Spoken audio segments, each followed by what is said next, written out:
Thank you and good afternoon. Thank you for being here with us for this session. It is session number 3 under the title of Wealth Creation, Agriculture as a Business. What is needed to reach those left behind? And of course the key words here are left behind given the title of a conference. So I would like, without much further ado, to first quickly introduce the 3 speakers who are with us and thank them for being here, for participating. So first will be Pablo Fajnzylber, who is manager at the Independent Evaluation Group of the World Bank. Second will be Haridas Fernando, who is a manager at Agribusiness Cargills in Sri Lanka. And third, Mr. Hugo Beteta, who is Director of Economic Commission for Latin America and the Caribbean. So as you might have seen, the title is Being Left Behind with Agriculture as a Business. And as you know, many organizations do support programs that are aimed at having agriculture as business. You can find them under different titles. You often find them as value chains. This happens in many organizations. At IFAD, by the way, this year we are going to conduct an evaluation about IFAD's engagement in value chain development for poverty reduction. But here the main issue is the difficulties and the constraints that might exist in order to reach poor groups through this type of approaches. And without much imagination, we can immediately identify some of these constraints. One, for example, human capital constraints. They may have to do with education, may have to do with health. The minister from Indonesia highlighted, for example, issues with sanitation. May have to do with low endowment and access to productive assets. The previous session was about land, for example, but also agricultural inputs, technology.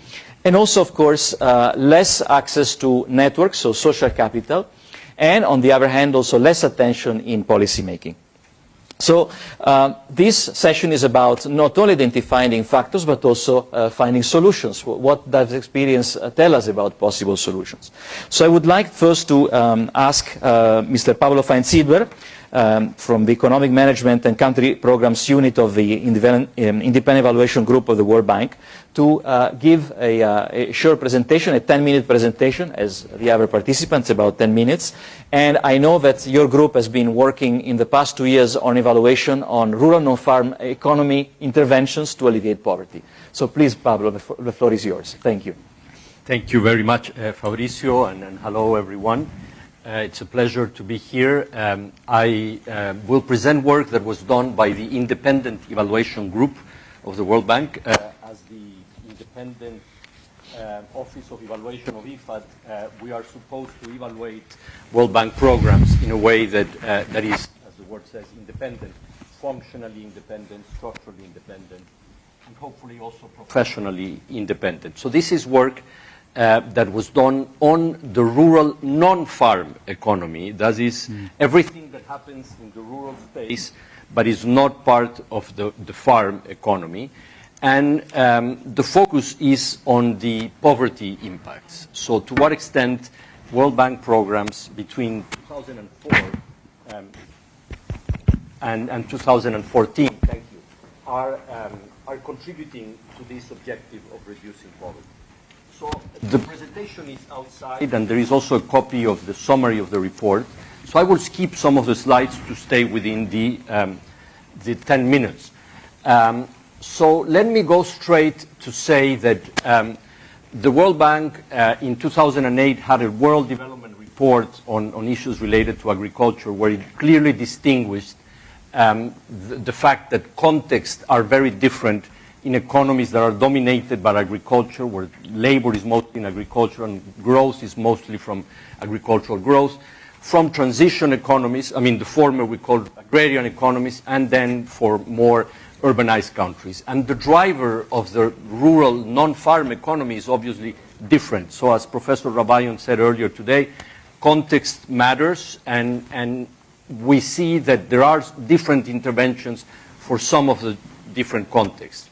Let me tell you that we tried to identify where were the portfolio of activities in the World Bank that was nominally aimed at contributing to generate income in the rural non-farm economy. And we classified them in 2 broad groups.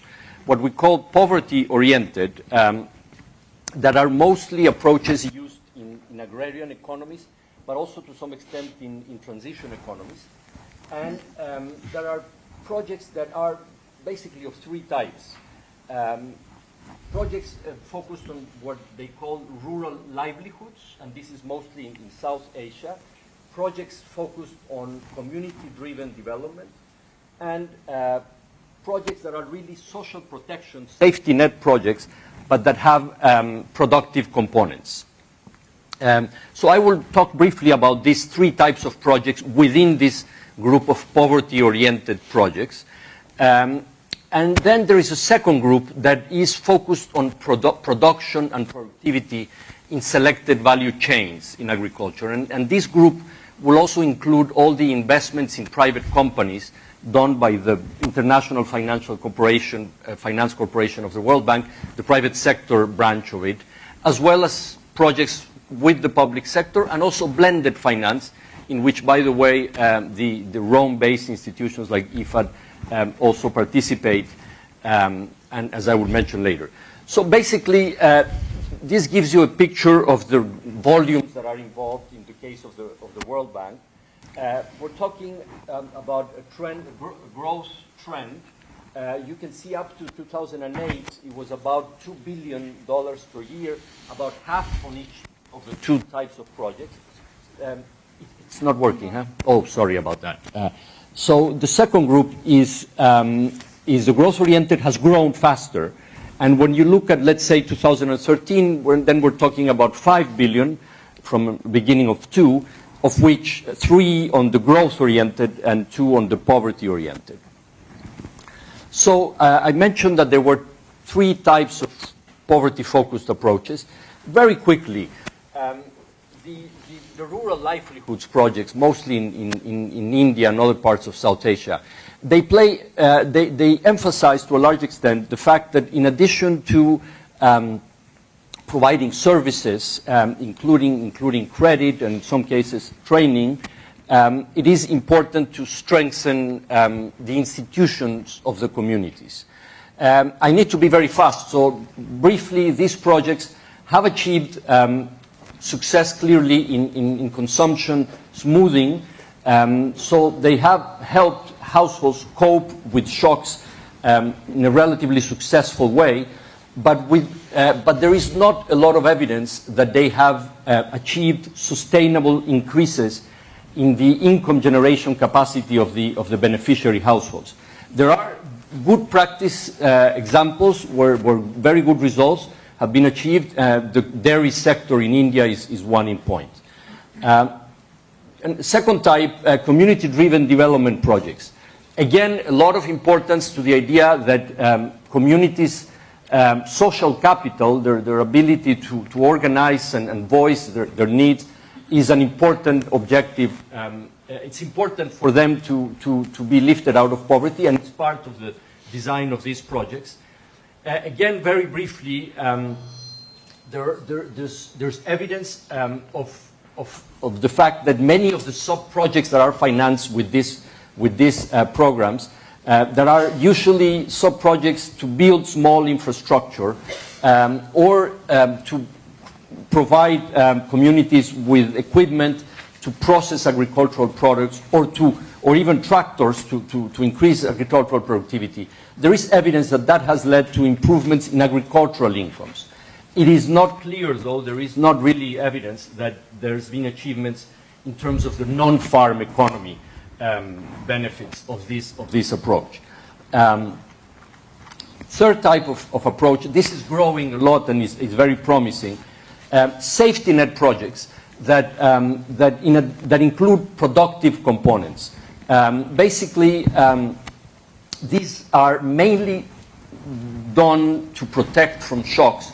A lot of this is done in Ethiopia, and they have been very successful at that. And I believe the latest drought in Ethiopia shows that the country was able to manage the social impact of it in a way that is much better, clearly, than in previous decades. And these type of approaches have helped with that. Now, they have incorporated an increasing emphasis on making sure that, for example, the public works that are financed have also benefits in terms of creating an income generation capacity that is better. But so far, again, there's not a lot of evidence that that has succeeded. Part of it is that the culture of the organizations that run these projects is really a culture of organizations involved in helping people smooth out shocks, not really in building productive capacity. But there is an increasing recognition that a multi-sector approach is needed, and clearly in the future this is promising. Growth-oriented approaches, very quickly, because I have something like 3 minutes. This is going a little bit to the other extreme. As Professor Ravayan was saying this morning, targeting is an important aspect of not leaving the poor behind, but it's not a necessary condition. And these are approaches that really are not targeted at the poorest of the poor. They really target sectors, value chains, and they have achieved increasing productivity, production in selected, particularly in some parts of the value chain. It's not clear that the value chain as a whole is in general benefited from this project, but at least in parts of the value chain it's clearly increased production. And the downside is that there's no information on whether there are positive spillover effects on the poor. The poor don't have to be targeted, as Professor Ravayan would say, but it will be important if the higher level objective is to reduce poverty, to do the due diligence in terms of understanding how these effects will happen and then monitoring them. Some promising approaches, particularly in Latin America, have put a big emphasis on connecting producers to large retailers, and this has had a lot of success, but again, not a lot of targeting, not clear that there are spillover effects on the non-farm economy especially. Private sector investments and blended finance, I believe IFAD is part of some of this work. Again, quite successful in developing some sectors and value chains. An issue here is that sometimes when investments are done in large companies, it's not clear what the market structure unintended consequences are. So it's not clear that by strengthening certain parts of the value chain, by making relatively medium to large companies larger, the negotiation power of the smaller producers will not be negatively affected. So we recommend that in the future that sort of analysis be done when designing these projects. Let me skip, to stay within my time, straight to the conclusions. So this is a little bit the recommendations agreed with the management of the World Bank. This is what the World Bank management agreed will do. First, it's clear that rural development requires a spatial approach that integrates multiple sectors. But the culture of governments and the culture of many agencies like the World Bank, it's still very much a culture of silos, and the integration of interventions across sectors is not very smooth. So having an overarching framework to facilitate that integration of interventions is an important commitment. Second, the idea that context matters and that project design has to be tailored to the context, and the stage of structural transformation particularly is also an important commitment. In the growth-oriented projects, tracking the income effects is another important commitment. Integrating poverty and in this case gender equity considerations in investment decisions is also another recommendation, as is the idea that the analysis of the effects on the industrial organization, the market power of the different actors, also has to be part of the due diligence. And finally, the importance of addressing gender gaps in project design and going beyond just having sex disaggregated indicators to actually measuring benefits that are differentiated by gender, and more broadly collecting more data and having better evaluations of impacts. Thank you very much, Mauricio. I hope I didn't go too far. Thank you. Thank you very much, Pablo. This was an excellent overview of different typologies of programs funded by the World Bank with different approaches also to targeting. I think it was an excellent overview, and the time management was perfect. Thank you for staying within the allocated time. Now, I would like to move to the perspective from private sector, an agribusiness company, and I would like to call on Mr. Haridas Fernando, who is manager at Cargills in Sri Lanka. Cargills has worked in the past years on connecting smallholder farmers to value chains and particularly to processing. And in fact, I had the privilege of visiting one of the projects in which your company has been operating in the context of a project funded by IFAD. So again, the floor is to you again for 10 minutes, and I would like to remind that the free presentation are available to the participants not only online but also as printouts. Okay. Please, thank you. Okay. Thank you. It's a great pleasure, and I'm honored to be here to participate in this forum. So, not making much of time, straight away go to the program. Its market, I think, if you take about the poverty elevation, the rural sector is a market, rural farming. So, I name this as a moving market to threshold because farmers are far away, the industries and the cities. So, say how under this 4P project funded by IFAD, we have successfully ended up 2 projects. So let me share with our experience on those projects. So first of all, look at the market. Is a market brings the prosperity to the PM. If you see the Sri Lankan market, over 80% of the fruits and vegetables are commercially grown, but not, those are smallholder farmers, but not market focused. And the sustainability of the processing industry also depends on the development of the market-oriented commercial production, which is lacking in Sri Lanka.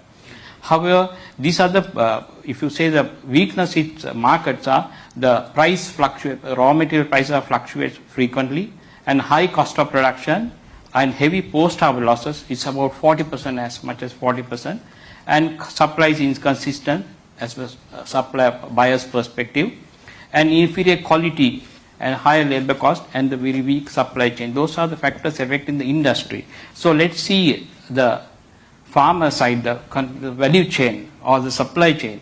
So here you see the grower and the consumer, in between you see so many intermediaries, and therefore the farmer gets about 30% of the retail price of the produce in Sri Lanka.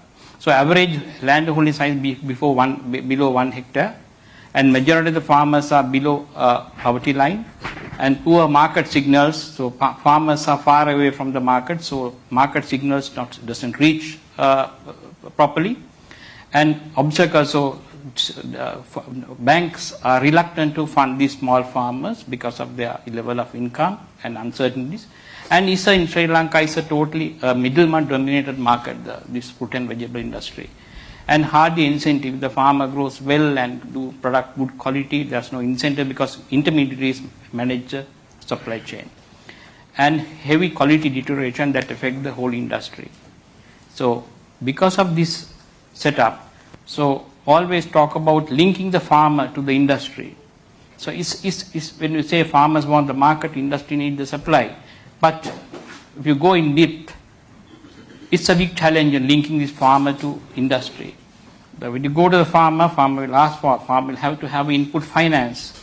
But the companies or the organization, they are risk averse, so they can't just give money. And farmers always want a farm gate selling. They can't bring it to the company, cities. But the companies, they prefer supermarket gate or the factory gate buying. And the farmers, normally they are complacent with the productivity based on their conventional agricultural practices. But industry always requires a material at a feasible price and to sustain the business. And the farmer expects buyer for their full production and whatever the time they get the harvest and whatever the quality they have. But the industry, they always ask for the right product, right quality at the right time. And also the farmers always dependable, so unnecessary attitude they have because they are dependable. But the companies, they are very much responsible for each and every decision. So this is a big mismatch between the farmer and the industry to work directly.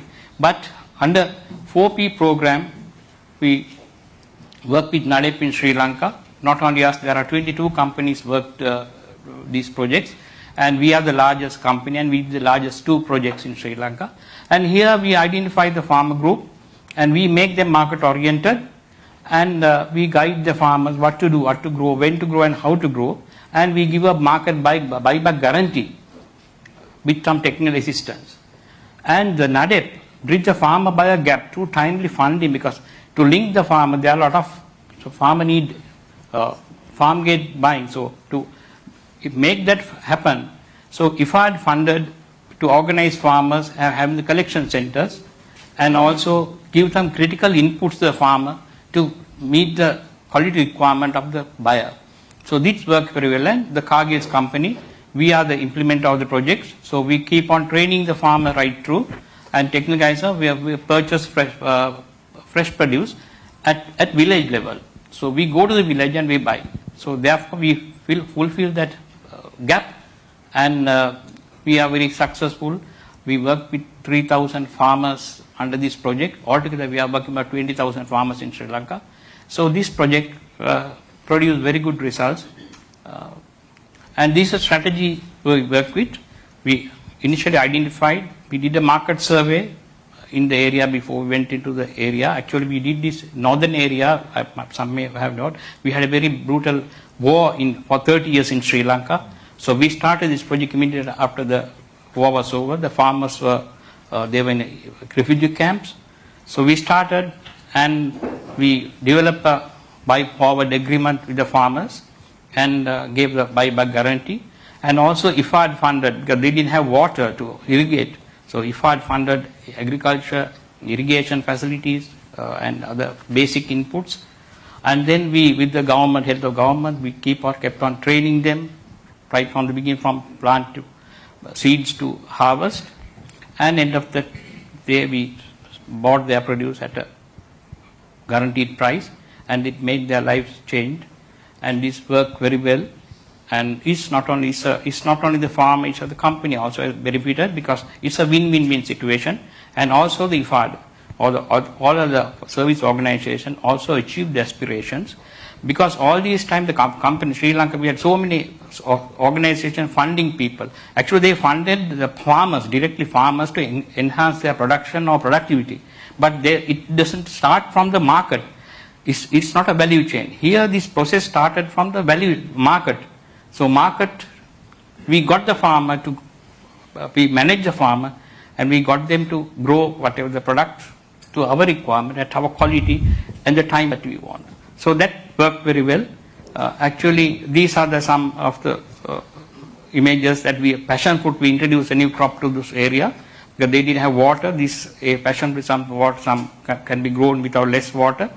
And this has become very, and these are the type of farmers who came from the refugee camps. You can see the corner, this is the shelter they had that time. So this ashmelon cultivation will be used for jams as a base. So this has become a very lucrative crop for these farmers. And I have to say this highlights of the project, this program is a very smooth and effective direct fund transfer to beneficiaries. No transaction cost, because we only identify the products, and the NADEP funded the direct to the farmer. And once the farmer got that item, the NADEP refund only reimbursed, not really not paid in advance, but they reimbursed. So that made sure that money went for the exact cost. And no delays in approving funds, and flexibility by especially Sri Lankan NADEP staff, I would say, with the other international staff. They are very flexible, understood the ground realities, and without any delays, they release the fund on time to make this a reality. And other important thing is we manage to operate independently. It's more than the agreement, it's an alliance. So both companies, it's very difficult to work with the companies with the government, because the policies or systems are different. But here we agreed on the conditions, and we got an alliance, a strategic alliance, not a partnership. I would say it's a more than alliance. So this is one of the very successful project happened in Sri Lanka, and I'm sure this will continue with various organizations. Thank you. So thank you very much, Haridas, for a very clear and concise presentation and on the constraints, but also how to match the mismatches.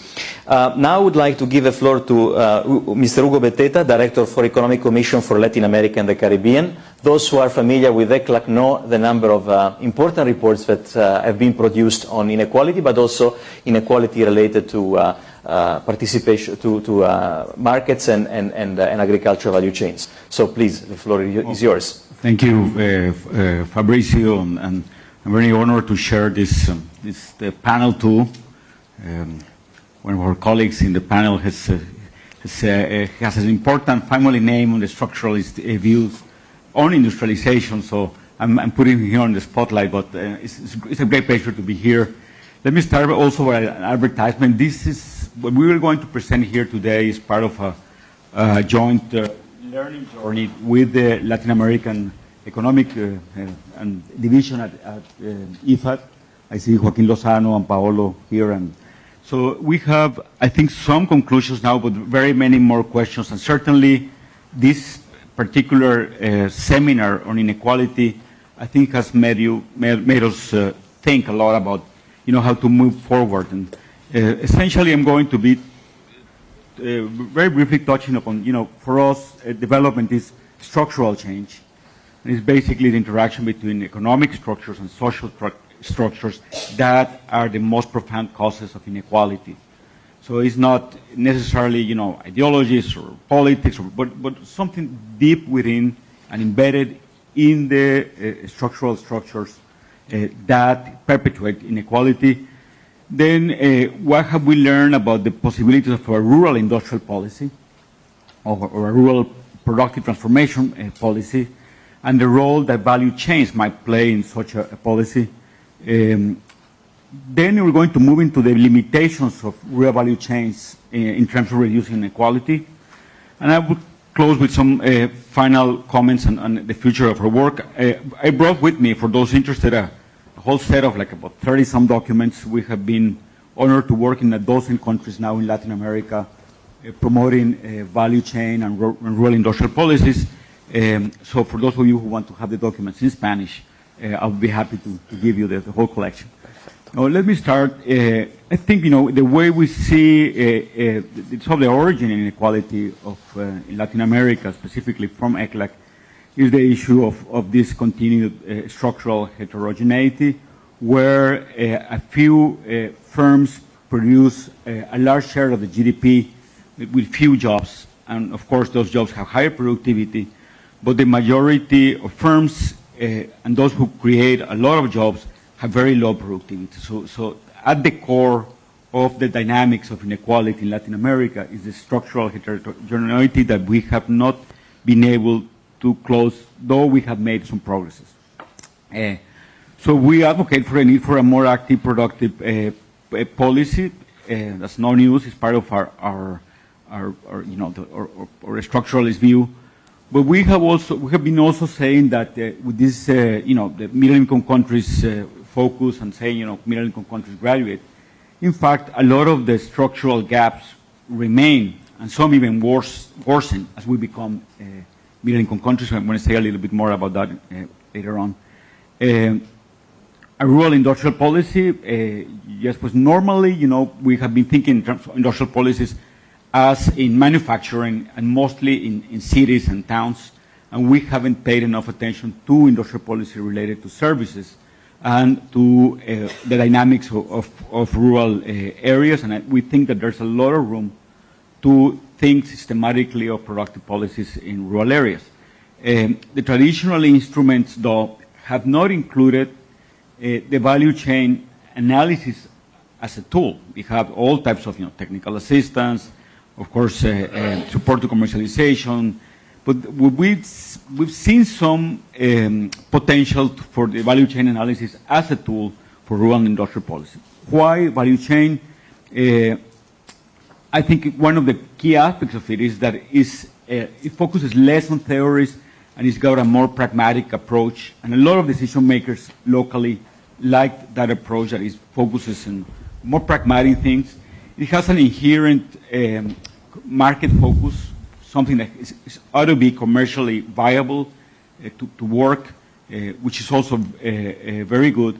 And also it allows, we think, for poor people to engage. In fact, most poor people already have multiple engagements with larger local firms, but also we think of poor people as entrepreneurs, workers, producers, and also as consumers. In fact, some of the most progressive results of value chains might be on the consumer side, and thinking of the poor not necessarily just as entrepreneurs, but also as workers and consumers.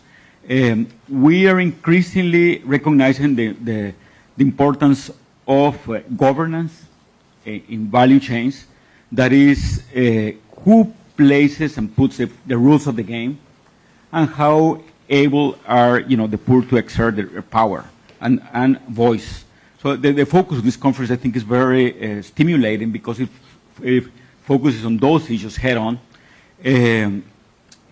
We have been focusing, of course, on ways to engage women, indigenous groups, small enterprises, but now we're paying greater attention to the distribution of rents and risks, and between actors and among actors in the value chain. This is something that we did not do as much as at the beginning, but increased focus on inequality demands that we ask ourselves who gets the rents and how are those mechanisms duplicated.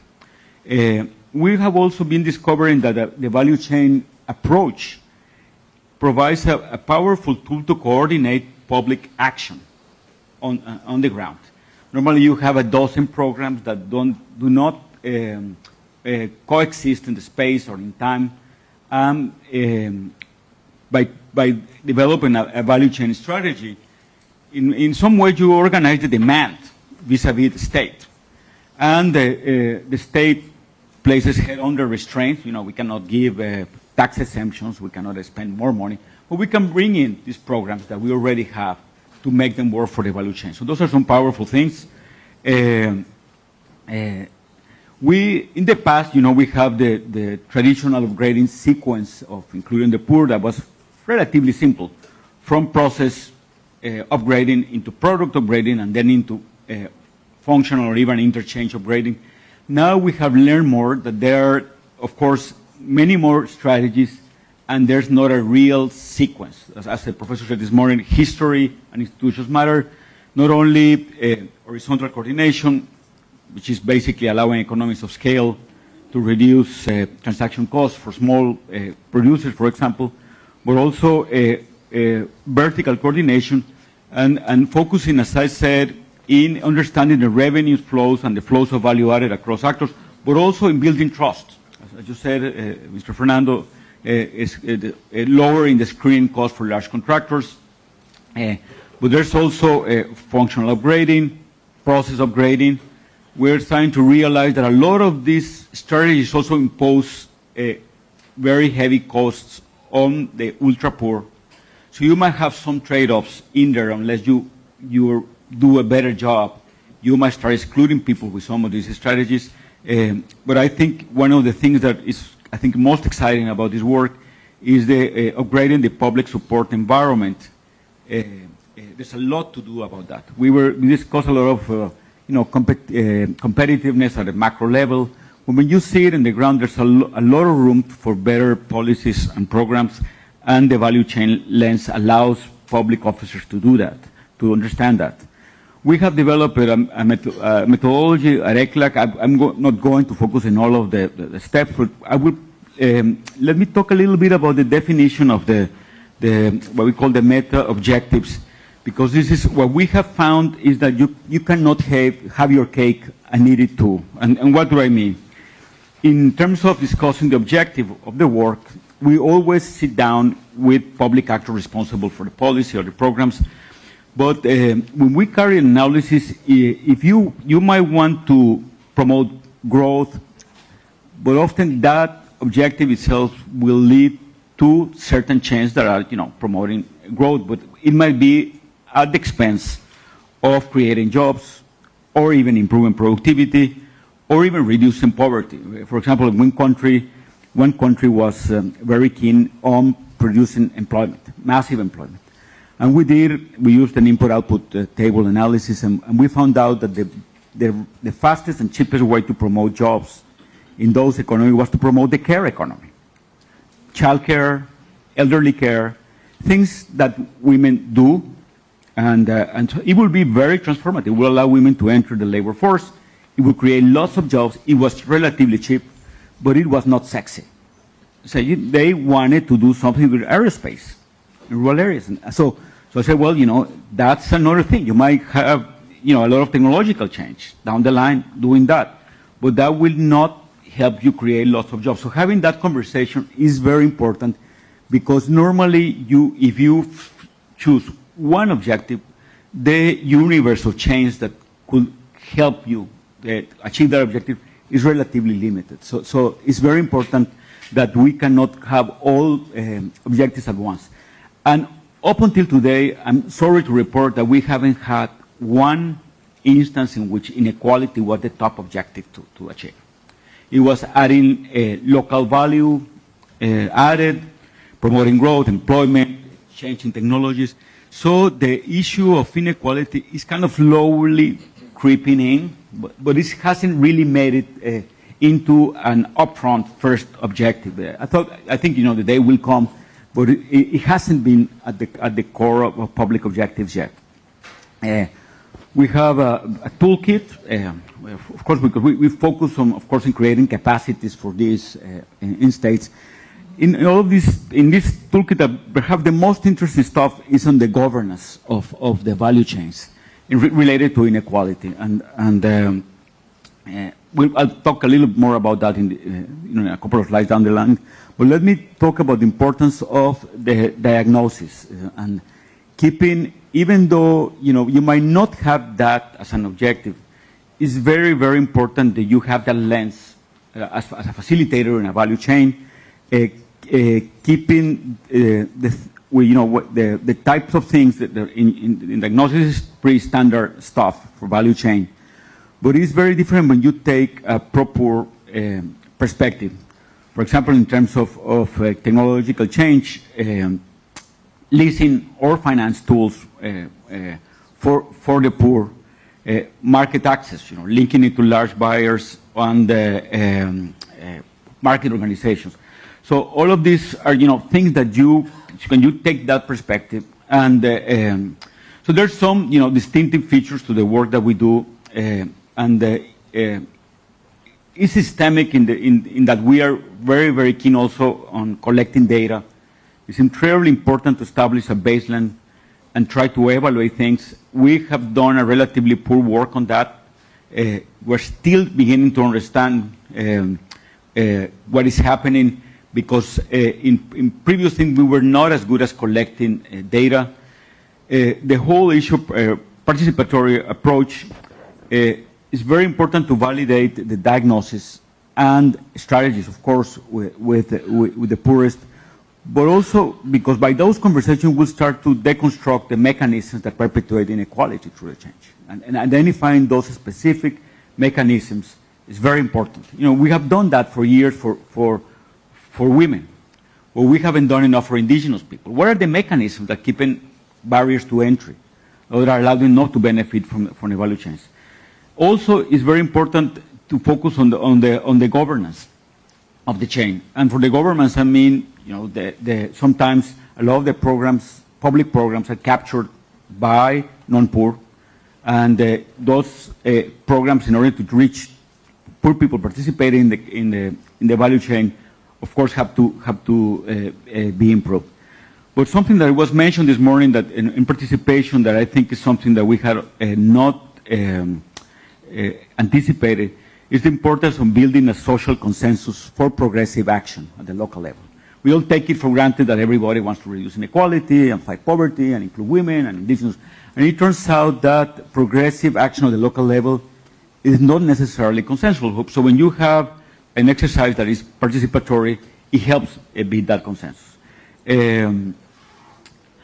Also, in terms of made outcomes, I think it's by focusing on the poor, by simple things like measuring direct and indirect earnings by small firms and tracking income flows throughout the chain for small firms, but also including wages and jobs, because a lot of the poor, as we said, are not entrepreneurs but are workers. Map where vulnerable groups participate in the chain. Understand also that potential public support is not only financial, but also regulatory. There's a lot of barriers to entry and regulatory issues that can improve. And as I said, I don't know what I did here. That constitute bottlenecks for small firms. Let me go faster here. Okay, right.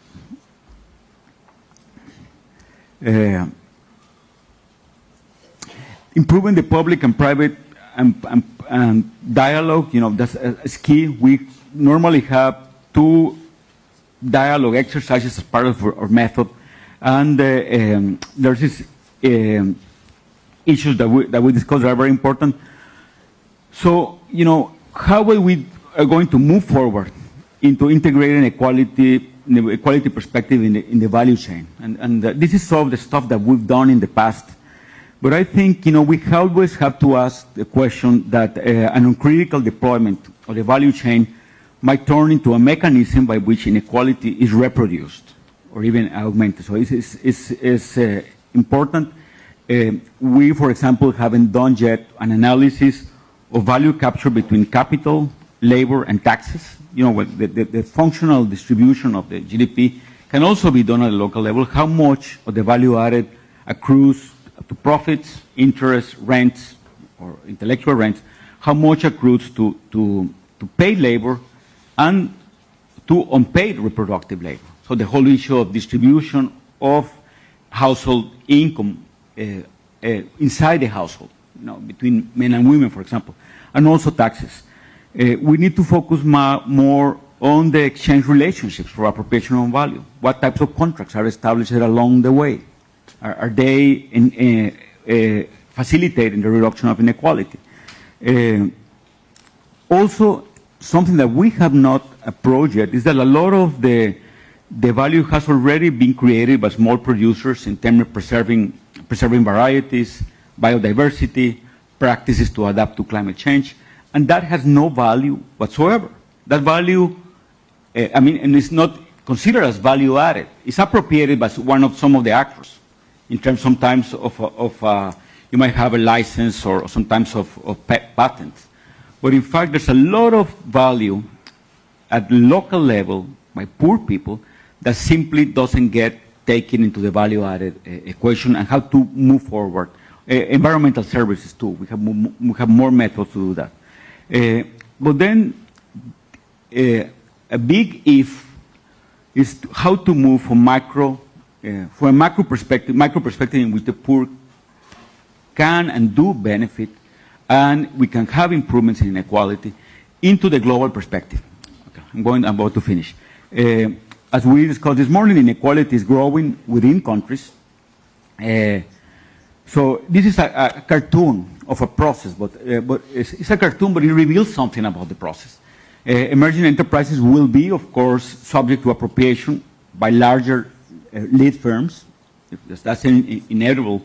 In fact, when you see the value chain curve, the smile curve, a lot of the value added of the production is always at the bottom of the curve in terms of value added, and of course research, design, engineer, and market is at the top of the value added. Those are the activities that capture more value, but that curve, there's not a natural law. It just reflects an order, a social order, by which it reflects the pressure, the downward pressure on wages of workers at the end of the productive line, and of course how local firms are also squeezed by large firms that do design, but that's you might say it's an escapable rule of nature, but it's a social arrangement, and so that type of curve and value added, of course, can be changed, I think,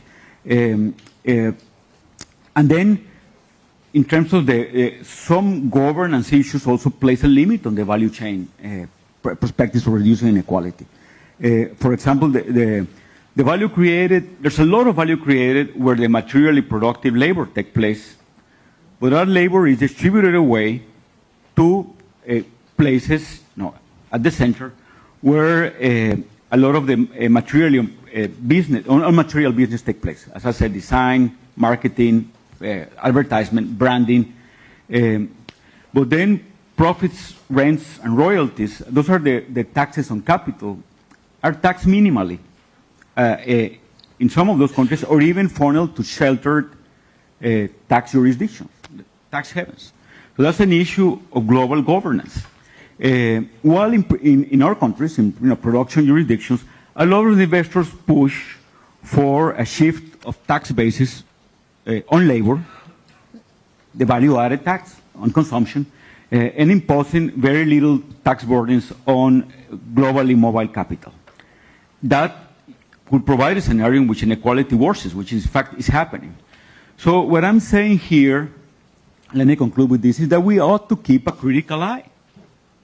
We cannot just say, value chain is a remedy for all the problems. We're seeing that inequality is growing within countries, and we've seen some of the countries where this is happening. So what have we learned so far? I think, it's very important to have clarity on objectives. What are we doing? In choosing the right value chain, a chain that is the value chain that is fit to incorporate small producers and. Okay, I'm done. Sorry. It was so long, but I'm mostly finished. The importance of collating data for evaluating, of giving, providing a local consensus for progressive politics as well, identifying the key rents and who captures them along the chain, and of course analyzing the enabling environment with the public policies. But in general, I think we have been in a journey of intense learning, and there's some hopeful signs that it is possible to face some of the structural gaps in middle-income countries. This is future work that we're going to be doing, but also we're facing, in fact, a world in which within country inequality is growing, and value chains can also be an instrument of inequality in our countries. It doesn't necessarily have to be, but we have to keep a critical eye to avoid that from happening. Thank you very much for your presentation, particularly analytical contributions, and also the examination of macro linkages of transmission of inequality through value chain interventions. I'm sure this free presentation has stimulated a number of questions, but perhaps, given also the time overruns that we're going through, we could have a couple of questions from the floor. And what we could do, similar to what we've done in the previous session, we can have one or two persons who want to ask questions to kindly join us, sit in those chairs, and then ask a question. I think there is a microphone, and so you can ask a question to the three speakers, and then they will answer. Maybe one or two persons, please. And when you come, if you could please introduce yourself before asking a question, Professor Gaia. And please, now, okay, we'll free. Okay, please, then. Raghav Kaiha, and my question is,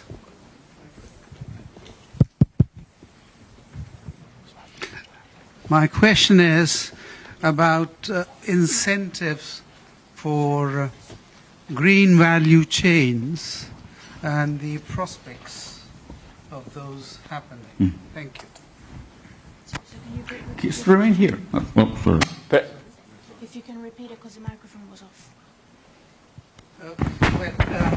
Raghav Kaiha, and my question is about incentives for and prospects of green value chains.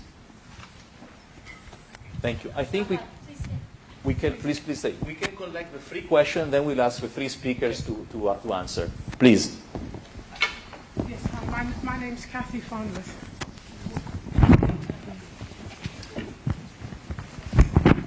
So I've just got two very quick points. Just on the presentation from the World Bank about the independent evaluation, thank you very much. I think what I found really frustrating was that the World Bank has produced so many documentations on gender, and yet your evaluation found that so little has been done. And in your recommendations, you were saying the World Bank is committing to this, that and the other on gender.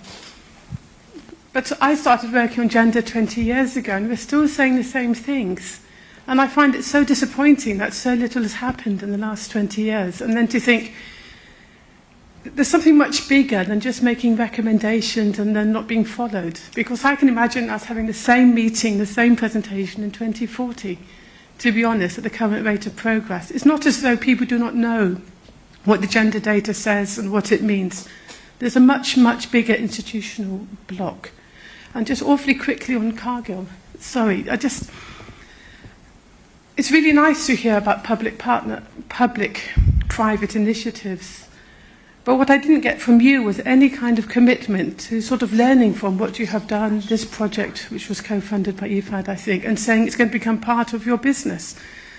And there's so much of this public-private financing going on, but when will it become part of what you do? Because you are part of that overarching capital that the Oxfam presenter explained so well. Thank you. Third question, please. Thank you. My name is Osvaldo Fajnzylber. I'd like to ask Pablo, given that it was a recurrent finding, the lack of data on poverty, and these were interventions geared towards poverty alleviation, did the evaluation probe into the reasons why there was such a lack of data? To ask why? And to Hugo, you mentioned an industrial rural policy. Have you considered a value chain policy going beyond rural industrial to integrate also services as it is currently done in the practice? Thank you. So thank you for the free question. As you have seen, have you heard, some of them were targeted to specific speakers and some were applied for three of them. I would like to then to Pablo, Haridas and Hugo in sequence to kindly answer these questions. Thank you very much. Professor Raga, the issue of incentives for green value chains. I believe, in a way, the incentives are given by the markets, right? There is increasing demand for products that are compliant with different standards that have to do with the green economy. And often those products come with an extra price, with an extra potential for value creation, if you will. The question is whether those that are at the bottom of the income distribution can benefit from, can really participate in those markets. I believe, as I said, there is a trend in that direction. And to the extent that value chain interventions are designed in such a way as to ensure that the poor do participate in value chains, I believe the trend is positive in that sense. But no, my question was different. It was not about the poor. It's about the sustainability of value chains. And since this is essentially a market-driven process, and sustainability is some sort of a thing that would be a market failure, how do you address that market failure? Yes, I mean, all I would say is that there are some policies that are meant to at least avoid negative effects in all of this World Bank finance, and this applies to many other international organizations, safeguard policies.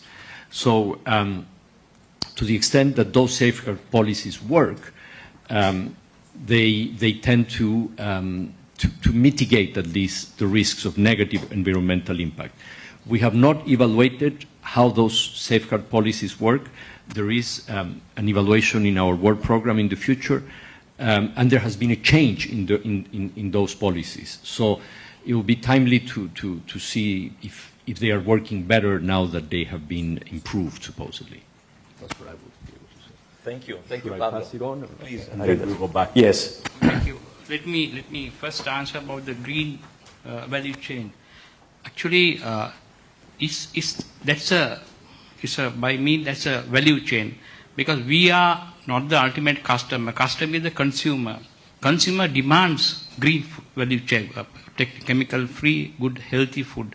So that is in this chain. We have made one of the objective of the project to make GAP certified production by the farmers. This is a part of the project. So there's a need of the day. And the other thing is the market risk. That's the beauty of this project, because farmers can't mitigate those risks, but the company, they have to sustain their market.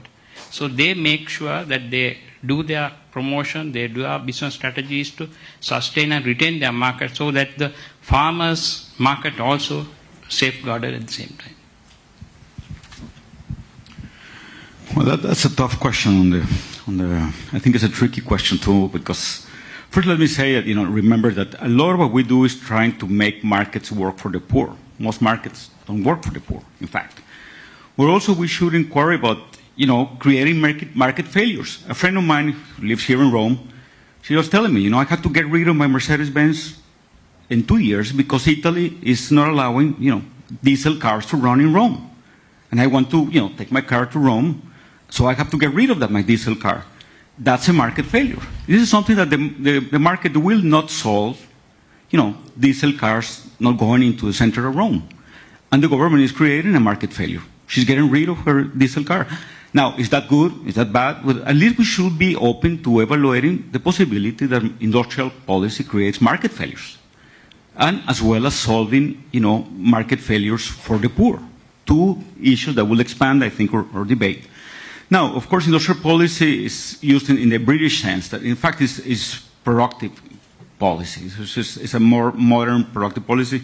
I think there are huge opportunities for green growth, but in some instances and in some contexts, we might have to consider creating market failures for that to accelerate the pace. And if you ask me if I don't live here, but if you ask me if it makes sense for the world to preserve the downtown Rome from diesel cars, I think it does. But that's a market failure. It should be, so we can get into a debate, but I think also we have to shake a little bit of the orthodoxy of things that are not allowed to be considered. And in terms of anticipating market technology, there's a lot of what the market is doing.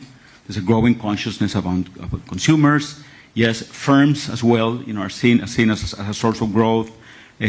But also, there's a lot that regulators could do to accelerate the pace, and I think it's the future, and some of the future willing forces to engage into market failures if we're serious about climate change, and I think most of us should keep an open eye for that.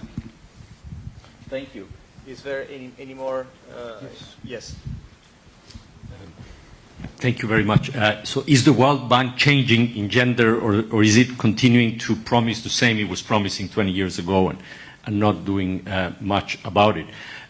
In the years that I've been at the World Bank, I have seen a number of shareholders, particularly from European countries, and I will say I've seen particularly, let's not name the countries, but a number of European countries have put increasing pressure on management of the World Bank. So particularly in the International Development Association, that, as you know, is the branch of the World Bank that finances projects in low-income countries, and that requires every 3 years a replenishment of funds that are used to subsidize those countries. In recent replenishments, a number of the countries that contribute to that fund have really emphasized the importance of the bank doing more on reducing inequality in gender. So I would say that is the source of some change. So now the project managers are forced to indicate if and how and why not, if not, the project tries to address gender inequalities. that is something that has begun maybe a year or two ago, probably 2 years ago. It's called a gender flag.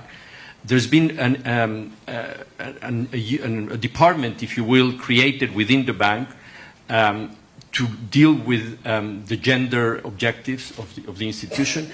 And that, you know, I was recently meeting the head of that department, a professor called Karen Groen, and she will describe the many things that are happening, and you will really get positive and excited about some movement. Now, the other source of movement is when bad things happen. When you get a project, let's say a transport project in a sub-Saharan African country, where people realize that when hundreds of workers, male workers, are concentrated for months in a small village, bad things may happen unless extremely careful measures are taken, and you cannot really trust necessarily that the local authorities will take care of it. So in reaction to tragic events of that nature, there is some ongoing change. Now, is it going to happen within a year or two? Probably you will see just the beginning. To give you an example on the issue of gender-based violence, there's just not people within the bank, even if you were to force all the project managers who have projects who may have an unintended negative consequence in terms of gender-based violence, even if you were to force all of them to really take the issue seriously and design the projects in such a way that safeguards are taken, there's just still not enough skilled professionals who understand the issue of gender-based violence. So they will have to be hiring of experts in that area. So I would say I will be personally optimistic, and again I sit outside the World Bank management, but it's like a large ship that it takes time to make turns. On the issue of Mr. Osvaldo Feinstein, on the issue of data, there's issues of incentives. And this happens in all the organizations. Project managers have an incentive to get their project approved and get the project going, right? The incentive, and this is something that evaluators suffer with, the incentive to really focus on achieving the nominal objective of the project usually comes in second order. I'm personally very pessimistic about the human being. I think the human being is very selfish and cares mostly about paying its own bills and his or her family, etc. So their promotion coming from getting projects moving, they are mostly worried about getting projects out the door. Getting projects to achieve their intended results will require them to think more about what is the theory of change that will lead to those results, and then to set up a system by which you will measure the intermediate outputs and then the final outcomes, so as to be able to make course corrections if you don't see the change happening, right? That usually comes to a second priority, and it's a never-ending fight and we've been, I would be again optimistic, convincing some of the shareholders that they need to put pressure on management so that projects really have serious result frameworks and data collection systems that allow to implement those result frameworks. That said, I am also optimistic on the collection of poverty data. In my previous job, also in that case within the World Bank management, I was covering the poverty data collection in all of sub-Saharan Africa, and what you see today is an improvement across. I covered 48 countries, and I can say that in at least 40, about 45, there are ongoing efforts, recent efforts, to improve the quality, improve the periodicity, improve the comparability of poverty data. That said, you need more specific data to measure project outputs. So just general household surveys will not do it. And it happens usually when it has happened with trust fund resources from donors. But it's hard to get the administrative budget to finance this, including because these are things that that are quite expensive. So I hope that helps, Professor Fajnzylber. Thank you. Please. I didn't answer really your question on services. I think that there's some wonderful work coming out on the whole issue of industrial policy for tourism, for transportation, on how to make those sectors work for the poor as well. So I think, we're originally we always thought that the structural transformation was from agriculture to manufacturing, and industrial policy was, how to really tap the productivity potential of that move. Whereas, in fact, most of the economies and most of the poor people concentrate now on services. And so it's so crucially important that we have an industrial policy or a productive development policy that addresses the specificities of services and non-material value. Now, regarding the issue of women, I say, one of the easiest way to do it is to get women to be on decision-making positions. So you don't have to force anybody, you don't have to, put a policy, because you simply take the women's position by having them make the decisions. And that is happening, but I agree that the pace seems to be quite slow. At the time when we all not only have, at least in Latin America, a demographic bonus, but also a gender bonus. Many women are entering the labor force. Now you have parity in terms of education in Latin America, and yet, the labor and employment opportunities don't seem to be there, and we need to, accelerate the pace. But I think one issue is also to having them be in key decision making. And this might, sound an easy way out, but that would come naturally if they were in a position of autonomy and power, I think. So. Okay, so thank you very much. I think we can close the session. I think it has been very, very interesting and stimulating. I've kept an eye also on the questions that have been asked via Mentimeter. Many of them were reflecting the questions that have been asked, but of course you can also approach the free speaker, whom I thank again, Pablo Fajnzylber, Haridas, Fernando, and Hugo Beteta. Thank you very much.